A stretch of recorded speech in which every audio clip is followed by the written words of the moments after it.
What's up guys? Todd with Velocity Restorations back here with you. We've got another beautiful truck, 1968 Ford F250 Highboy. Let's take a look. So let's first start by talking about this paint. This is a beautiful wind blue two-tone over Wimbledon White. And why do they call it a bump side? Well, because of this bump that runs all the way down the side of the truck.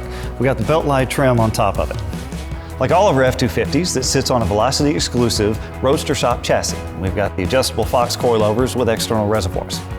So this F250 is a heritage series, so that means that it gets some of the Velocity exclusive pieces, like our billet package. So we design, engineer, and manufacture these in-house. The side markers, cab lights, door handles, armrests, door handles, window cranks, and the vents in the dash. In addition to the Velocity billet pieces, we're also running a billet steering wheel from Spark. We have a custom horn button in the center, and we hand-stitched this leather in-house. Just like on all of our other builds, we're running Dakota digital gauges, which retain the classic look, but add digital functionality. In addition, because this is the Heritage Series, we're running a double-din touchscreen that has a backup camera, and then, just like all the rest of our vehicles, we have Vintage Air AC.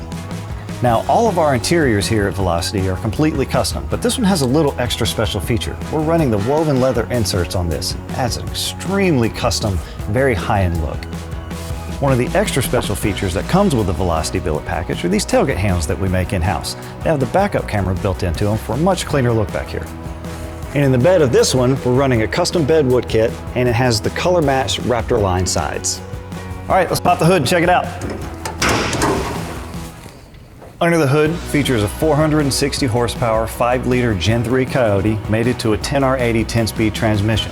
You'll also notice that we brought that color-matched Raptor liner all the way up into the engine bay for a much cleaner look, and we've got the billet hood struts to help hold this hood up. Unfortunately, we can't keep them all. This thing is listed for sale on our website, velocityrestorations.com. So go check it out and find some more details there.